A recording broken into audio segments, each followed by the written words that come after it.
Baik, Assalamualaikum warahmatullahi wabarakatuh. Berjumpa kembali di channel Sivil Ancora Vivo. Pada kesempatan kali ini saya coba berbagi membahas mengenai pembebanan struktur bangunan berbasis kinerja. Maksudnya apa? Yaitu metode pembebanan struktur yang sering kali dijumpai teman-teman dalam dunia sipil ya, tentunya dalam bangku perkuliahan juga teman-teman sering menjumpai pembebanan struktur atau dari sumber-sumber lain yang relevan seperti jurnal dan lain-lain. Oke. Pada kesempatan kali ini saya akan membahas beban mati ya. Karena nanti kita akan membahas satu persatu dari sub yang ada di sini seperti beban hidup, beban angin, dan beban gempa.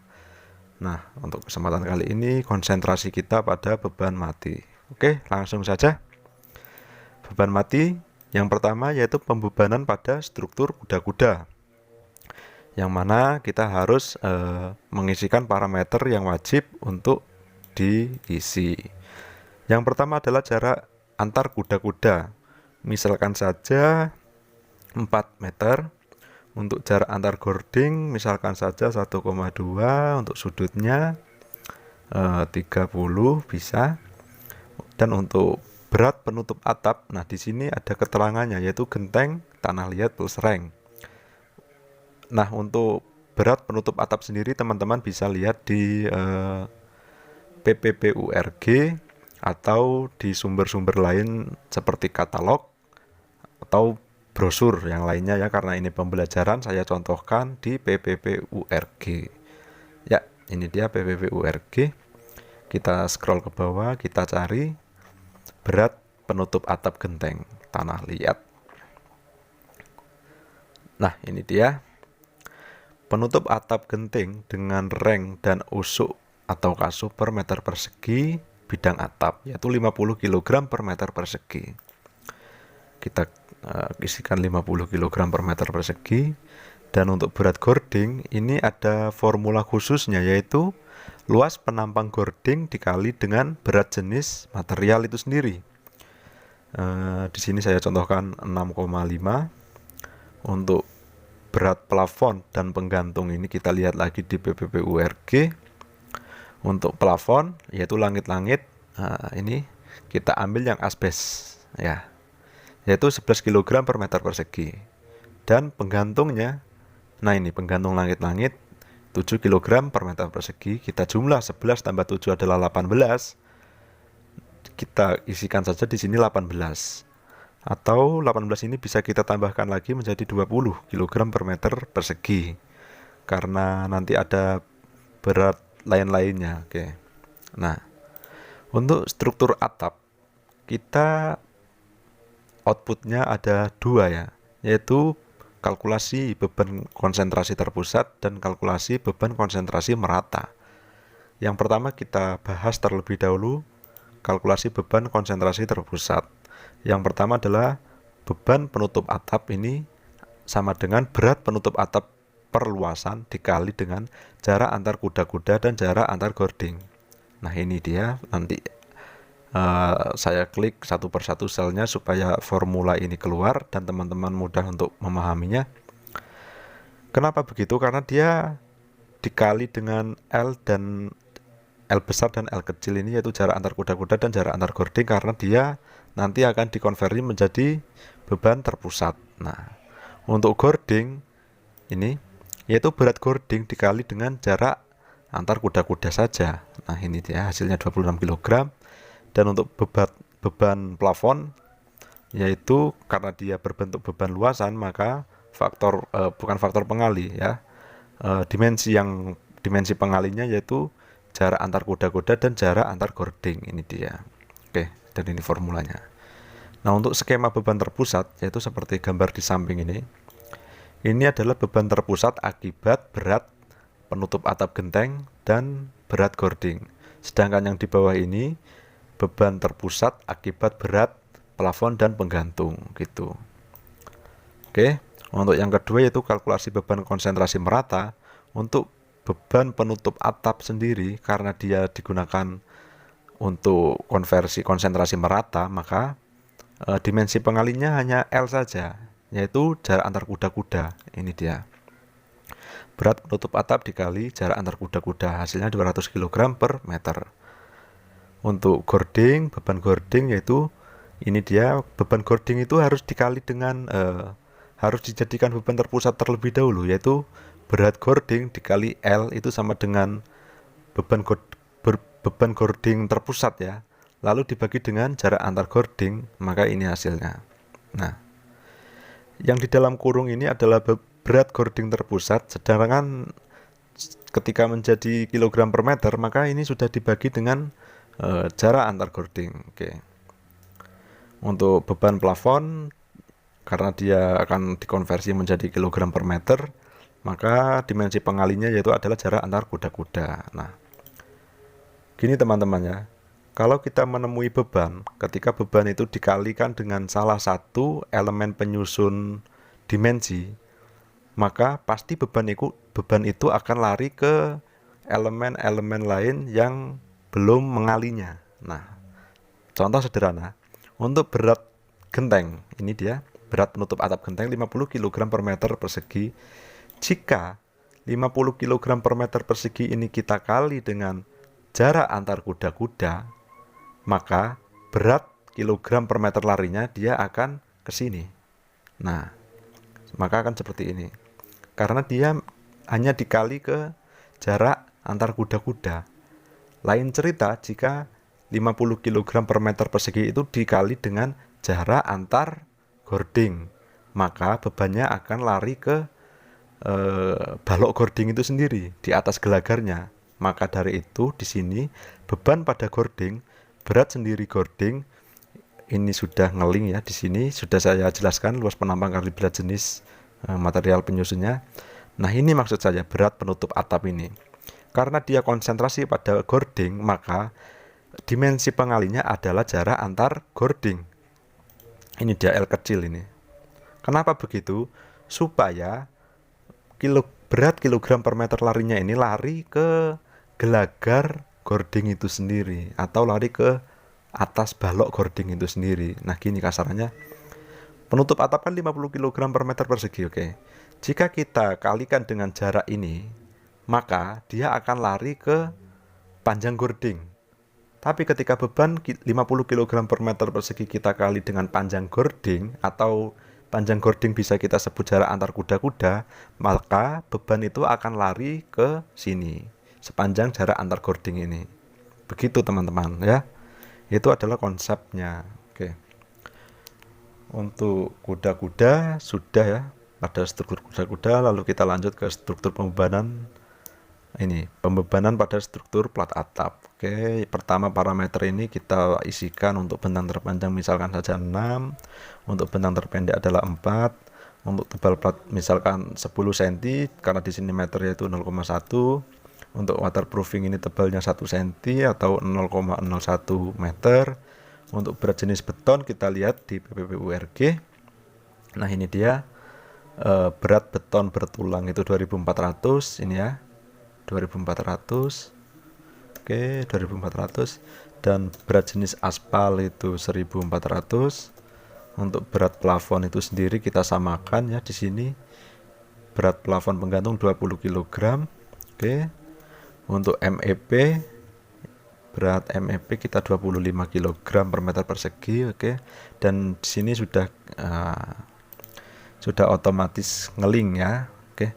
Untuk beban sendiri plat, yaitu berat jenis beton bertulang dikali dengan tebal plat. Nah, ini dia hasilnya. Kenapa begini dan hasilnya seperti ini? Ini asal usulnya bagaimana? Lihat skemanya. Nah, ini misalkan saja gini. Ini kita asumsikan sebagai P, dan ini L, dan ini adalah T. Nah, ketika berat jenis dari suatu material yaitu kilogram per meter kubik kita kali dengan salah satu elemen penyusun volume itu, maka berat sisanya akan mempengaruhi elemen yang belum tersentuh pengalinya. Misalkan ini berat jenis beton bertulang yaitu 2400 kg per meter kubik. 2400 kg per meter kubik kalau kita kali dengan tebal plat, misalkan saja 0,1, maka berat tersebut akan lari ke permukaan P kali L. Maka 2400 kg per meter kubik dikali dengan ini, tebal plat ya maksudnya, dia akan menjadi kilogram per P kali L, dan P kali L adalah luasan, maka bisa digunakan kilogram per meter persegi ya, gitu teman-teman. Nah, untuk beban waterproofing juga sama, yaitu berat jenis aspal dikali tebalnya. Nah, ini berat plafon tinggal ngeling karena dia sudah berbentuk kilogram per meter persegi atau berat luasan, dan ini totalnya. Nah, untuk ini teman-teman, ini sudah saya bahas di video distribusi beban pada struktur beton. Oke. Beban plat, kalau platnya dua arah, maka distribusinya berupa metode amplop atau tributary area. Oke.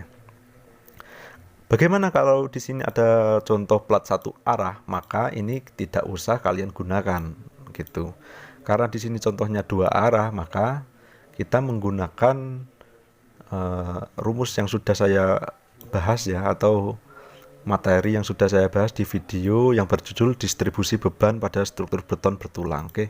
Yang pertama B, yaitu adalah LY per LX adalah bentang terpanjang bagi bentang terpendek, dan ketika beban itu berupa beban trapesium, lalu kita mentransfer atau mengkonversi beban trapesium menjadi beban merata, kita menggunakan rumus yang ini. Dan untuk rumus atau formula ini tidak saya bahas panjang lebar di sini, tapi ini sudah saya bahas di video yang sebelumnya. Untuk beban segitiga kita konversi ke beban merata, sama juga untuk formulanya juga beda ini. Kenapa harus kita konversi ke beban merata? Karena supaya kita untuk memudahkan kita untuk menghitung lendutan atau momen pada balok gitu. Nanti ini yang kita sumbangkan pada balok gitu. Oke. Nah, untuk beban pada struktur plat lantai juga sama, kita ambil 6 meter, LX-nya 4 meter, tebal platnya karena dia plat lantai yaitu adalah 12 cm, 0,12 meter, tebal pasirnya 2 cm atau 0,02 meter, tebal spesinya itu 3 cm, 0,03. Nah, ini contoh saja ya teman-teman ya. Nanti teman-teman bisa menyesuaikan sendiri di project teman-teman. Untuk tebal keramik misalkan saja 1,01 meter yaitu 1 cm. Berat jenis beton biasa yaitu 2200 kg. Untuk beton bertulang tadi 2400 kg per meter kubik. Untuk berat jenis pasir kita lihat, untuk pasir kering yaitu 1600 kg per meter kubik. Oke. Lalu untuk berat jenis keramik kita ambil saja 2200 kg per meter kubik. Berat jenis plafon kita samakan seperti yang sudah-sudah yaitu 20 kg per meter persegi, awas satuannya.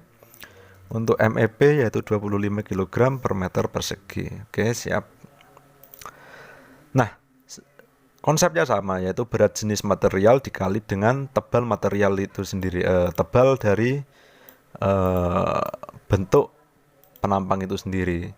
Misalkan di sini beban sendiri plat, yaitu tebal plat dikali berat jenis beton bertulang. Misalkan lagi beban pasir, yaitu tebal pasir dikali berat jenis pasir. Lalu beban spesi, yaitu tebal spesi ini dikali berat jenis beton biasa. Karena dalam spesi tidak ada baja tulangan. Lalu beban keramik, yaitu tebal keramik dikali berat jenis keramik. Dan untuk dua beban ini kita tidak usah mengalikannya dengan tebalnya karena dia sudah berupa beban luasan. Ini totalnya. Dan untuk yang ini adalah konversinya yang sudah saya bahas tadi ya. B LY per LX sama dengan 1,5.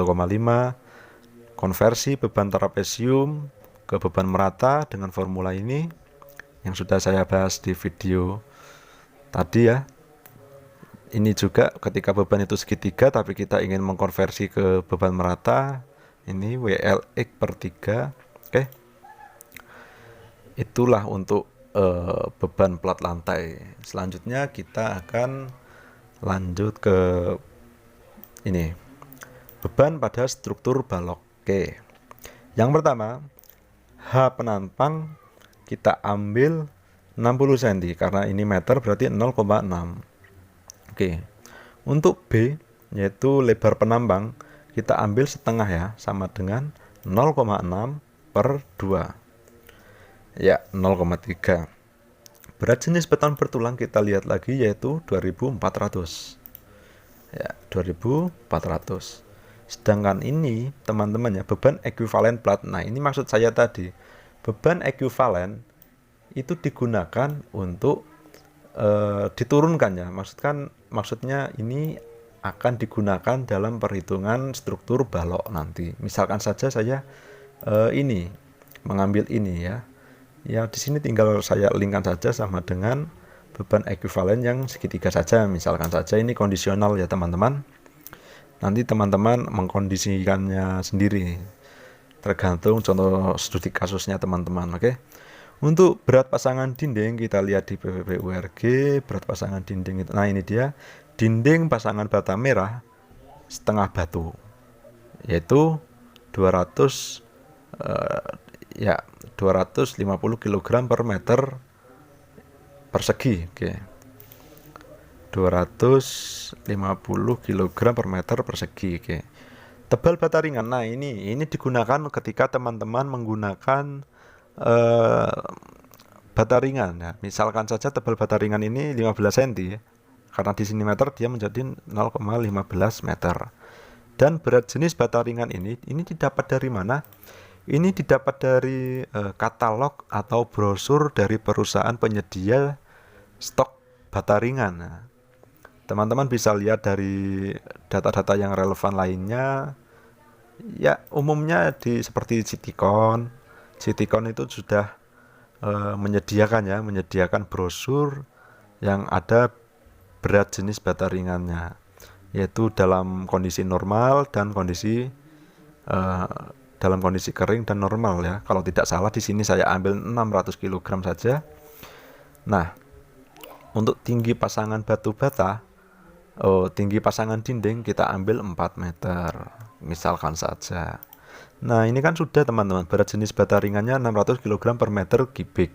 Nah, ini hanya berat jenis. Nah, untuk berat pasangan bata ringan per meter perseginya yaitu tebal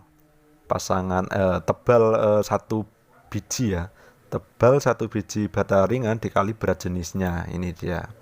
Karena tebalnya tadi 0,15 meter atau 15 cm, maka kita kalikan saja 0,15 dikali berat jenis bata ringan, maka hasilnya ini. Nah, ini maksudnya apa ini teman-teman ya? Nah, ini saya pernah sekilas membaca buku atau artikel, saya lupa ya.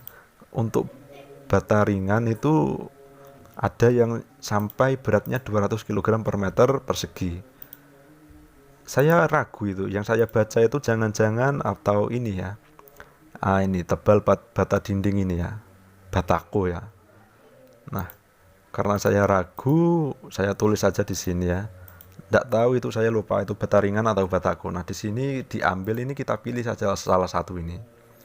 Karena di sini sebagai contoh saja ya, untuk perhitungan kita bata ringan saja. Oke, kita ambil yang dari kalkulasi kita sendiri yaitu 90. Maka kita mendapati dua output, yaitu output kalkulasi beban konsentrasi merata untuk bata merah dan kalkulasi beban konsentrasi merata khusus bata ringan. Kita tidak mengambil dua-dua ini, kita hanya mengambil salah satu saja. Ketika teman-teman menggunakan bata merah misalkan, ya kita pakai ini dengan rumus beban sendiri balok. Ini dia, beban sendiri balok yaitu luas penambang balok yaitu 0,6 kali 0,3 dikali dengan berat jenis beton bertulang atau 2400. Dan ini hasilnya. Untuk beban ekuivalen plat itu tidak usah dikalkulasi ya, karena dia hanya ikut handil saja mau nambahi beban gitu. Dan untuk beban pasangan dinding yaitu tinggi pasangan dinding atau H dinding dikali dengan berat bata merah per meter persegi. Ini hasilnya dan ini sumnya, maksudnya ini totalnya itu 2036 kg per meter lari. Lalu untuk yang kedua yaitu kita fokus ke kalkulasi beban konsentrasi merata jika menggunakan bata ringan. Oke. Beban sendiri balok itu sama, yaitu luas penampang balok 0,6 kali 0,3 dikali dengan berat jenis beton bertulang, yaitu 2400. Hasilnya juga sama, karena dimensi penampang baloknya sama. Untuk beban ekuivalen 4 juga sama. Ya, ini tidak usah kita kalkulasi karena dia hanya penambah saja ikut handil. Dan untuk beban pasangan dinding, nah, karena di sini bata ringan, maka di sini tinggi pasangan dinding dikali berat bata ringan. Ini dia. H dinding adalah 4 meter dan berat bata ringan itu kita ambil ini berat pasangan bata ringan per meter persegi, yaitu 90 kg per meter persegi. Kita dapat total bebannya yaitu 1396 kg per meter lari. Itu. Kenapa satuannya kilogram per meter lari? Kita lihat skema pembebanannya gini. Nah, misalkan saja ini balok ya teman-teman. Nah, itu beban tadi, beban ekuivalen ini. Misalkan saja bentuknya adalah segitiga, itu kita transformasi atau kita konversi menjadi beban merata persegi panjang sederhana. Dan untuk beban-beban lainnya juga sama skemanya ya, yaitu begini, sederhana. Oke. Nah, misalkan saja teman-teman kembali yang di struktur atas tadi, untuk atap ini sudah sekiranya saya sudah menjelaskan ya kuncinya. Ketika beban per meter persegi atau beban luasan kita kali dengan jarak antar jarak antar gording, yaitu ini ketemu ini atau dari sini ketemu sini, dia akan lari ke gelagar gording itu. Maka pembebanan gording nanti skemanya akan seperti berikut teman-teman. Nah, tapi ketika beban luasan itu kita kali dengan jarak antar kuda-kuda, berarti jarak antar kuda-kuda sama dengan panjang gording. Maka beban larinya, beban kilogram per meter lari akan lari ke sini.